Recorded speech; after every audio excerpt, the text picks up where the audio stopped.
Hi friends. నా పేరు Surendra. Welcome back to my channel. So, show గాని ఇలానే ఉంటే ఖచ్చితంగా అస్సాం ఎళ్తది. ఎందుకో చెప్తాను. దీంట్లో అభిజిత్ గురించి, శ్రీముఖి గురించి, నవదీప్ గురించి, బిందు గారి గురించి అందరి గురించి మాట్లాడుకుందాం. సో, లాస్ట్ 2 ఎపిసోడ్స్ నుంచి చూస్తుంటే శ్రీముఖి తను ఒక సూపర్ జడ్జి లాగా అంటే కంప్లీట్ డామినేట్ చేస్తుందేమో అన్నట్టు అనిపిస్తుంది. ఇప్పుడు బిందు ఒక టాస్క్ ఇచ్చి, ఒక టాస్క్ చేయమన్నప్పుడు ఇద్దరిని ఇప్పుడు బిందు టర్న్ బిందుకుంది, తిన టర్న్ తినకుంది. బిందునేమంటుంది? లేదు, లేదు దానికి ఇంకోటి యాడ్ చేద్దాం. లేకపోతే వాళ్ళిద్దరిలో టాస్క్ ఇచ్చాక కూడా తిను ఇన్‌పుట్స్ గాని, లేకపోతే ఒకరి మీద కొంచెం ఎక్కువ ఇంట్రెస్ట్ చూపిచ్చే విధంగా గాని, ఒకరు గెలవాలనుకోవడం గాని, ఇట్లా ఉంది ఈ అమ్మాయి. సో, అటువంటప్పుడు బిందు అపోజ్ జేయాలి. ఎక్కడ చేస్తుంది బిందు? లేదు, లేదు ఇది నాకు టాస్క్ ఇచ్చింది నేనిస్తున్నాను ఆగు అని అంటే షోకి పెరిగిద్ది. లేకపోతే అంతా ఏదో సిండికేట్‌గా చేస్తున్నట్టు ఉంటది కదా! ఇంక నవదీప్ అయితే ఊరు నుంచి ఎగేసుకుంటా వచ్చి అనే మాట దారుణం. అది అది వాడకూడదు.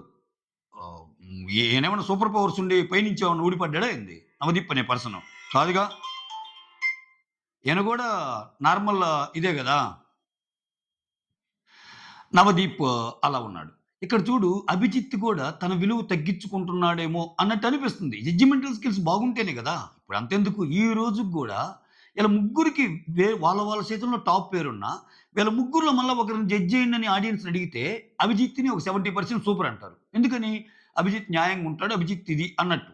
ఇప్పుడు చూడండి అంటే కొన్ని ఎగ్జాంపుల్ చెప్తాను చూడండి మీరు.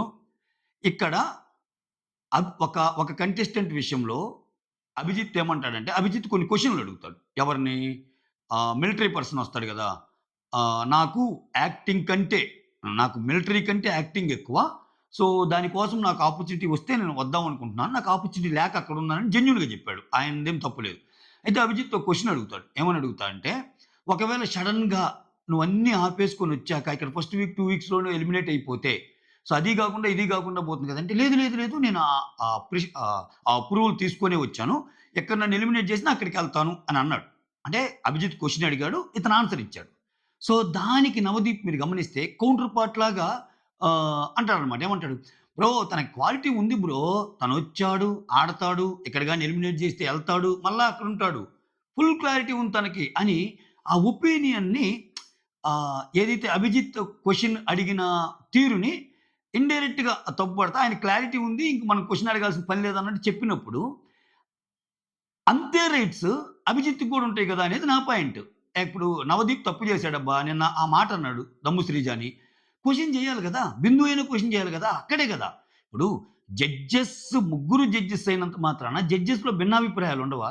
ఒక జడ్జి చెప్పింది కంప్లీట్‌గా తప్పు. వాళ్ళని ఎక్కి తొక్కుతున్నారు అనిపించినప్పుడు నీ వాయిస్ రైజ్ చేస్తేనే గదా! అక్కడ అక్కడ నీ వ్యక్తిత్వం బయటపడేది అన్నట్టు అనిపించింది. ఇంకొకటి అభిజిత్ గారిని చూస్తే ఇప్పుడు టాటూ విషయం ఉంది గదా! ఏది ఫోర్ హెడ్ మీద టాటూ యేసుకునే టాస్క్ ఇచ్చినప్పుడు శ్రీముఖి, కంప్లీట్‌గా అది పోదు లైఫ్ లాంగ్ మీతోనే ఉండిపోతుందని చెప్పినప్పుడు, ఆ అమ్మాయి ఏమంటది ఊర్మిళ, అసలు నేను లూజర్‌ని గాదు. నేనసలు యేసుకోను అన్నట్టు అంటది. ఒకటి లాజిక్‌గా మాట్లాడింది. ఎందుకంటే ఐ యామ్ లూజర్ అని అంటే నువ్వు ఒప్పుకున్నట్టు గదా! బయట ప్రపంచానికి లైఫ్ లాంగ్ నేను ఐ యామ్ లూజర్ అని ఎందుకు తిరగాలి ఆ అమ్మాయి? అక్కడ రిజెక్ట్ జేయటమే తప్పు. నన్నడిగితే అసలు ఆ టాస్క్ ఇచ్చినప్పుడు నేను యేసుకోవటం అంటమే రైట్. ఇంకా ఇప్పుడు శ్రీజ యేసుకుంటానంది. షో మీద ఆమెకున్న మక్కువ, ప్రేమ అర్థమవుతున్నాయి. That's fine. కానీ దానికి కరెక్ట్ ఆన్సర్ చెప్పాలంటే యేసుకోకుండా ఉండటమే కరెక్ట్. ఐ యామ్ లూజర్ అనేది. ఎందుకంటే అభిజిత్తే చెప్తాడు ఆ మాట. అభిజిత్ సీజన్‌లో. ఎందుకని అభిజిత్‌కి ఇటువంటి ఎగ్జాంపుల్స్ కోకోల్లో ఉన్నాయి. అభిజిత్ విషయంలో చాలా ప్రైజ్ కూడా చేస్తాం మనం. ఏంటి ఒక టాస్క్ ఏదైనా పూసుకున్నప్పుడు మన ఫేస్ అనేది కూడా ముఖ్యం గదా! ఈ టాస్కుల కోసం అలా ఎలా పాడు చేసుకుంటాం అది ఇది అన్నట్టు అంటాడు. అదేంది? అది జస్ట్ తుడుచుకుంటే పోయేది. ఈ అమ్మాయికేసేది లైఫ్ లాంగ్ ఉంటదని ఆమె శ్రీముఖి చెప్పినప్పుడు, డిఫెండ్ చేయాలి గదా! No, no, no, no. ఆ అమ్మాయి అన్నది కరెక్ట్ అన్న పాయింట్ అభిజిత్ నుంచొస్తే, మిగిలిన వాళ్ళకంటే భిన్నంగా అతని థాట్ ప్రాసెస్‌ని ఎక్స్‌ప్రెస్ చేసి వేరే లెవెల్‌కెళ్ళినట్టు. ఇప్పుడు లేకపోతే అసలు ఎక్కడ భిన్నాభిప్రాయాలు లేవు. ఎక్కడ అసలు ఏమైతే ఏకంగా ఇంక అందరి మీదకి ఈమె ఒక సూపర్ జడ్జిలాగా బిహేవ్ చేస్తుంది శ్రీముఖి. ఆమెకేం లేదబ్బా! శ్రీముఖిలో ఉండేదేందంటే ఎవరికైతే స్టార్ మాకి అవసరమో వాళ్ళని నెక్స్ట్ వాళ్ళ నుంచి ఎలా కంటెంట్ వస్తది ఏంటి అని ఆమెకెప్పుడు కంటెంటే. Content, content, content, content. So, content అవసరమే రియాలిటీ షోలో. కానీ ప్రతిదీ అదే విధంగా ఉండాలని కోరుకునే వాళ్ళు ఏమో మొదలుగా ఉంటది. ఏ రకంగా టీఆర్‌పీ పెంచుదాము, ఏ రకంగా ఏదో ఒకటి చేసి ఇది చేద్దాము, ఏ రకంగా ఇబ్బందులు పెడదాము అన్నట్టు. లేపోతే ఆ క్వెషన్స్ చూడండి. అసలు ఆ టాస్కే ఒక దిక్కుమాలిన టాస్క్. ఆ టాస్క్ పోనీ ఆ టాస్క్‌లో గూడా నిబద్ధత ఉందా అంటే ఒకరికేమో ప్రాపర్‌గా ఎక్స్‌ప్లెయిన్ చేసింది. ఏది? ఫోను చేసి మనీ అడిగే టాస్క్. మనం ఎంత కాదనుకున్నా, అవుననుకున్నా ఒక అబ్బాయి, ఒక అమ్మాయి ఇద్దరు ఒక టాస్క్‌లో పెడితే కొంచెం ఎడ్జ్ ఉంటది అమ్మాయిలకి. అంటే పాపంరా అమ్మాయి అనేది కొంచెం చూపిస్తాం మనం సొసైటీలో. ఏ ఇబ్బందిలో ఉందో ఇప్పుడు ఇద్దరు అబ్బాయి, ఒక అమ్మాయి ఇద్దరు కాలేజీలకెళ్ళి say for example present society situation నేను చెప్తున్నా. ఒక అబ్బాయి, ఒక అమ్మాయి ఉండి, అబ్బాయి కాళ్ళలో చదువుతా, అమ్మాయి కాళ్ళలో చదువుతా.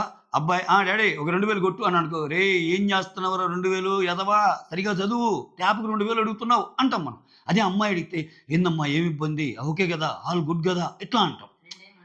రెండేయమంటావా? కుదిరితే ఇంకో రెండేయమంటావా అని కూడా అడుగుతాం. అంటే అమ్మాయిలు అంత జాగ్రత్తగా ఉంటారు. అమ్మాయిలు డబ్బు వాల్యూ ఇట్లా ఉంటది. సో, దాంట్లో కొంచెం ఎడ్జ్ ఉంటది. సో, ఇక్కడ ఇవన్నీ మర్చిపోయి ఆ! సో, పోనీ అతను అడగంగానే ఫాస్ట్‌గా ఎసారు జకీబ్‌కి. ఇప్పుడు డబ్బులు ఎంతెయ్యాలి అనేది ఒక మ్యాటర్ అయితే, ఈ అమ్మాయికి 90,000 ఎసినా అడగంగానే ఎసారు ఇతనికి. అంటే మనకున్న సర్కిల్‌లో మనం ఏదన్నా చెప్పినప్పుడు టక్కన ఇమ్మీడియేట్‌గా స్పందించడం కూడా ఇంపార్టెంట్ గదా! ఆ యాంగిల్ తీసుకోవచ్చుగా. అట్లా ఉండదు శ్రీముఖి. ఆమె ఒకటి చెప్పిద్ది అది దాని ప్రకారం వెళ్ళిపోద్ది. ఆమె చెప్పింది గాని డీవియేట్ అవుతుంటే నెక్స్ట్ స్టెప్స్ పెంచుకుంటా పోద్ది. ఈ ఈ టైప్‌లో ఉన్నప్పుడు సీ నేను ఇది ఒక్క కేసే గాదు. కొన్ని కపుల్ ఆఫ్ కేసెస్‌ని చూసి చెప్తున్నా. I am very sorry to say this అంటే ఆహ్, అబ్బాయిలకి ఎందుకిలా అనిపిస్తది ఒక్కోసారి. అబ్బాయిలు చాలా వెనకబడిపోతున్నారని 'త్రివిక్రమ్' గారి డైలాగ్ చెప్పాల్సొస్తుంది. ఇలా అయితే అబ్బాయిలు చాలా ఇక్కడ చూసాం మనం. ఇదొక్క కేసే గాదు. ఇప్పుడు నేను జస్ట్ లైక్ దట్ ఈ 'కల్కి' అండ్ 'తిని' కేసే గాదు. మొన్న గూడా 'శ్రియ' అండ్ 'జెనిత్' విషయంలో ఆమెది 19 ఇయర్సే, ఇతనిది 19 ఇయర్సే. ఆమె ప్రాబ్లమ్సే ఇతను జెప్పాడు. ఎక్కడే గాని సింపతి యాంగిల్ ట్రై చేయలేదు ఇతను. అది గూడా వాళ్ళ మదర్ పడిన కష్టాల గురించి చెప్తా, వాళ్ళ మదర్ సింగిల్ పేరెంట్‌గా తనెలా పెంచింది చెప్తా, దానికోసం ఒక గవర్నమెంట్ జాబ్ తెచ్చుకొని, గవర్నమెంట్ జాబ్ తెచ్చిన డబ్బులు సరిపోకపోతే ఇంకా పార్ట్ టైమ్ చేసి, ఇన్ని కష్టాలనాయన చాలా సింపుల్‌గా నవ్వుతా చెప్పాడు. నవ్వుతా అంటే అంటే ఎటువంటి సింపతి క్రియేట్ చేయకుండా. అనిపియలేదా? అక్కడ గూడా అంటే నేను చెప్తున్నా. అంటే ఎక్కడే గాని కొంచెం అమ్మాయిలకి ఎక్కువ ఎడ్జ్ ఉంటది.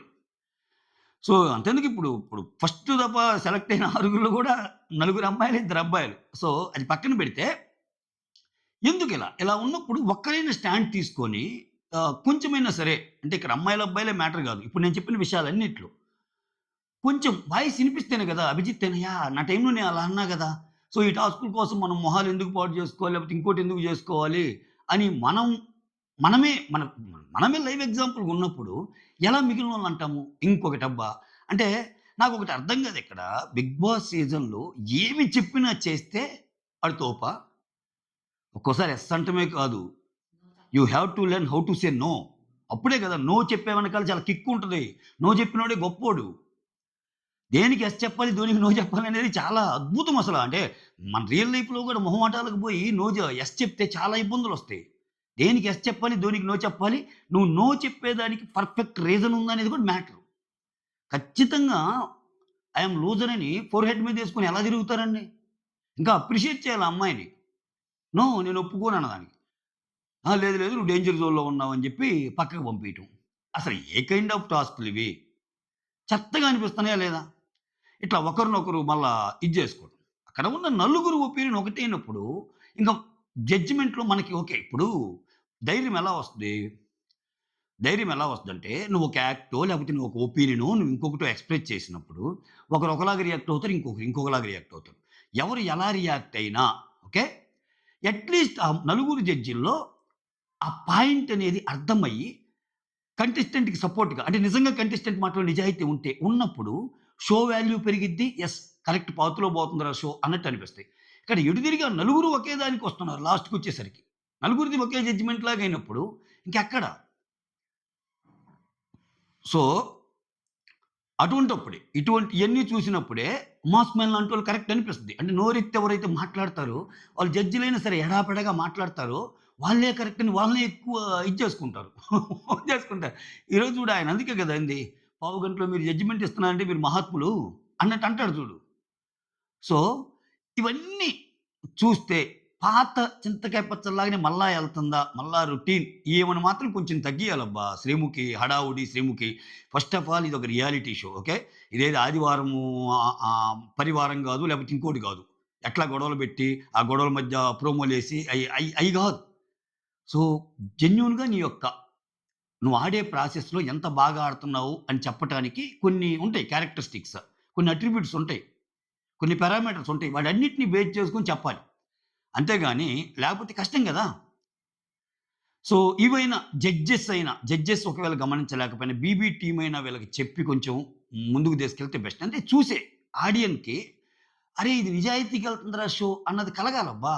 అలా కలగాలన్నప్పుడు సో, కామన్ మ్యాన్ అంటే ఇప్పుడు అక్కడున్న సీను మెజారిటీ ఆఫ్ ది మెంబర్స్‌కి ఏదైతే కలిగిద్దో వాళ్ళ యొక్క ఒపీనియన్‌ని ఒక్క జడ్జన్న ఎక్స్‌ప్రెస్ చేయాలా. సో, ఒక్క జడ్జన్న ఎక్స్‌ప్రెస్ చేసినప్పుడు గదా! యెస్. మనలాగానే ఆలోచించే జడ్జ్ ఒకరున్నారు. ఆయన చెప్పకపోయి నేనున్నాడు. అభిజిత్ తప్పైతే నవదీప్ చెప్పాలా. నవదీప్ తప్పైతే బిందు చెప్పాలా. బిందు తప్పైతే ఇది చెప్పాలి. అక్కడేదన్నా అంటే యెస్. ఇక్కడ అదే నేను చెబుతుంది. అంటే 'బిగ్ బాస్' షో కోసం ఏదేం జేసుకోవాలా? ఇప్పుడు ఆయనకి చూడండి ఎంత కోపమొచ్చిందో. ఏమే అడిగింది ఫెయిరా? అన్‌ఫెయిరా? అని శ్రీముఖి. అన్‌ఫెయిర్ అని ఆమె చెయ్యెత్తింది. క్వెషన్ అడిగినోళ్ళు ఎత్తింది. అంటే ఏంటి అనకూడదా? ఇంకొకటి ఏ టాస్క్ ఇచ్చినా ఇప్పుడు 'బిగ్ బాస్' సీజన్ షోలోకెళ్ళాలంటే కత్తి మీ ముందుంది. ఆ కత్తి తీసుకొని టకా టకా టకా ఇక్కడేసుకోవాలి. అప్పుడు షో కంటే అప్పుడు యెస్ చెప్పినోడు తెలివైనోడా? నో చెప్పినోడు తెలివైనోడా?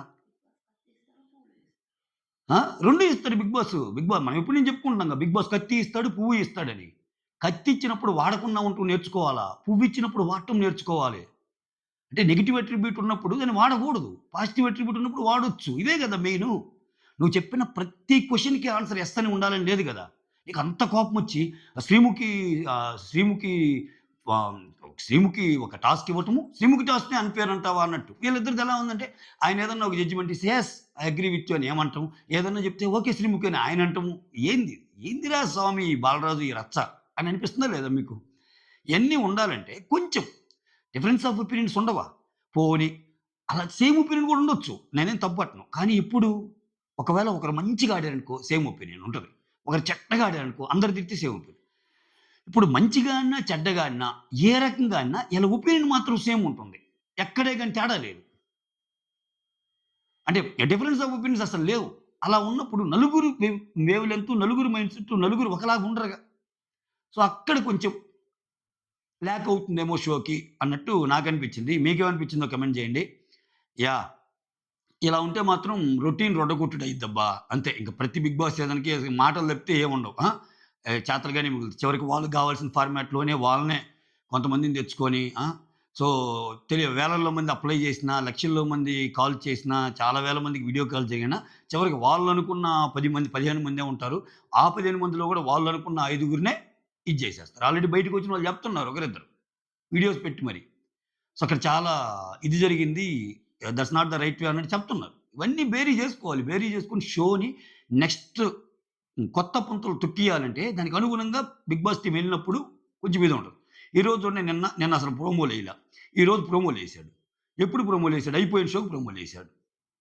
అయిపోయిన షోకి వాళ్ళు నిద్రపోతున్నారా? మేలుకున్నారా? అయిపోయిన షోకి ప్రోమో ఏంటి స్వామి? పోనీ ఇదేమన్నా లైవా?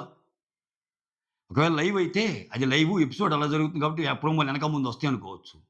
అక్కడ మనకేస్తుందే రికార్డెడ్ ఎపిసోడు. అదయిపోయింది. దాని తర్వాత ఆ అయిపోయిన ఎపిసోడ్‌కి ప్రోమోలు. నమస్తే Balaraju. That's all. Thank you so much signing off మీ సురేంద్ర. మీకేమనిపించిందో కామెంట్ చేయండి. ఓకే. వాయిస్ ఎలా ఉందో చెప్పండి. కొంచెం అటు ఇటు ఇబ్బందులోనే అంటున్నారు కదా! వాయిస్. ఇప్పుడైతే ఫైన్ గదా! ఓకే. Signing off.